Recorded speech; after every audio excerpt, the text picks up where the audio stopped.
முருகா, என்ன சோதனை! பழனி முருகன் கோவில் ராஜகோபுரத்தில் ஏற்பட்ட மாற்றம் என்ன நடக்க போகிறதோ? திண்டுக்கல் மாவட்டம் பழனி தண்டாயுதபாணி சுவாமி மலைக்கோவில் ராஜகோபுரம் சேதமடைந்திருப்பதால் பக்தர்கள் அதிர்ச்சியடைந்துள்ளனர். அறுபடை வீடுகளில் 3ஆம் படை வீடு பழனி தண்டாயுதபாணி சுவாமி மலைக்கோயில். இக்கோயிலுக்கு தமிழகம் மட்டுமின்றி வெளிமாநிலங்களில் இருந்தும் நாள்தோறும் ஆயிரக்கணக்கான பக்தர்கள் வருகின்றனர். ஆண்டுதோறும் தைப்பூசம், பங்குனி உத்திரம் உள்ளிட்ட திருவிழாக்கள் வெகு விமர்சையாக கொண்டாடப்படுகிறது. இக்கோவிலில் 16 ஆண்டுகளுக்கு பிறகு கடந்த 2023 ஜனவரி 27ஆம் தேதி கும்பாபிஷேகம் கோலாகலமாக நடைபெற்றது.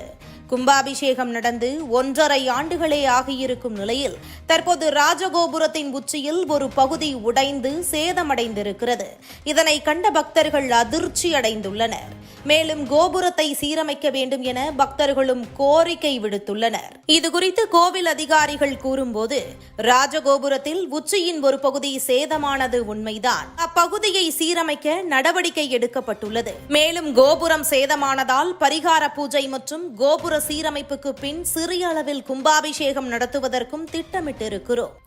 கோபுரம் சேதம் குறித்து பக்தர்கள் கவலைப்பட வேண்டாம், கோபுரம் சீரமைக்கப்பட உள்ளது என்றனர். கோவிலின் ராஜகோபுரத்தில் ஏதேனும் மாற்றம் உண்டானாலே ஏதோ ஒன்று நடக்கப் போவதற்கான அறிகுறி என்று கூறப்படும் நிலையில் மிகவும் சக்தி வாய்ந்த பழனி முருகன் கோவிலின் ராஜகோபுரத்தில் உண்டான சேதம் என்ன நடக்கப் போகிறதோ என்ற கேள்வியை பக்தர்கள் மத்தியில் எழுப்பியிருக்கிறது.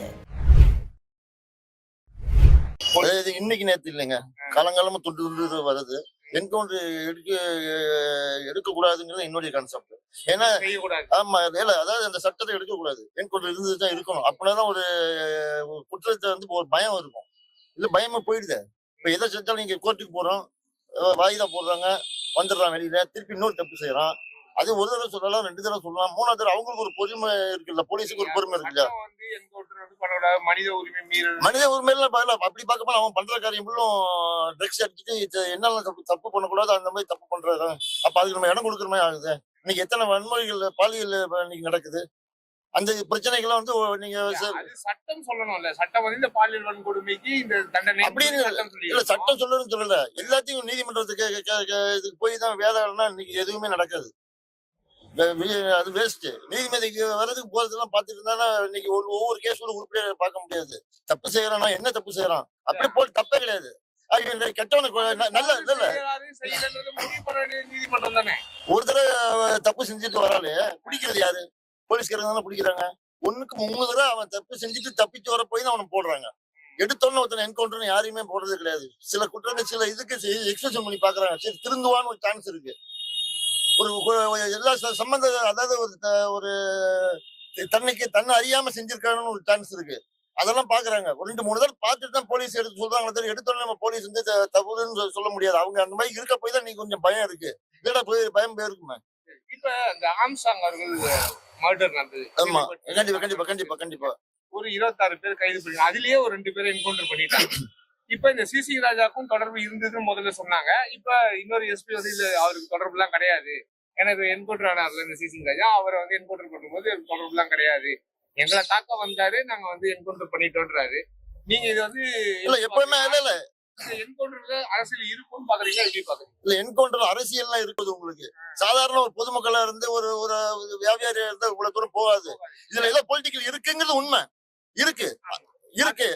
அப்ப இவர் ஏதோ ஒரு தப்பு, ஏதோ ஒண்ணு இவர் தெரிஞ்சோ தெரியாமோ பண்ணிருக்கலாம், வாய்ப்பு இருக்கு. அதுக்கு இவரை பலிகடை ஆகிட்டாங்க.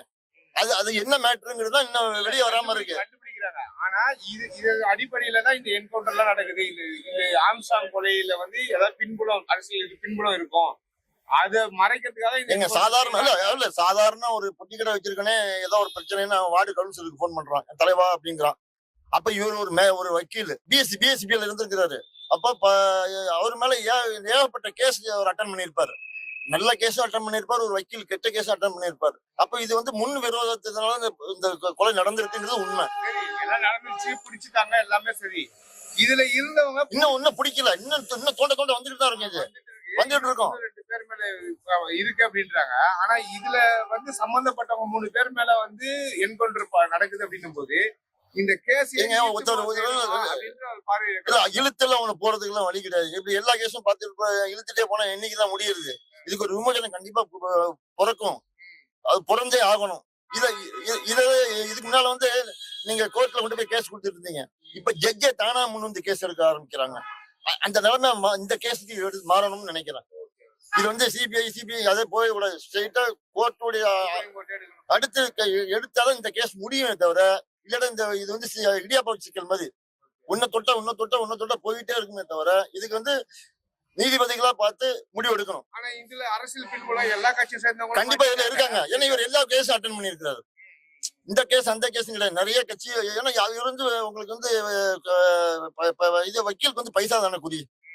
அது ஏழையா இருந்தாலும் பணக்காரனா இருந்தா அவங்களுக்கு அதை பத்தி என்ன தொழில் செஞ்சா அதை பத்தி பிசினஸ் மேன கூட இருந்துட்டு போன அதை பத்தி கவலை கிடையாது. அவங்களுக்கு வேண்டியது துட்டு.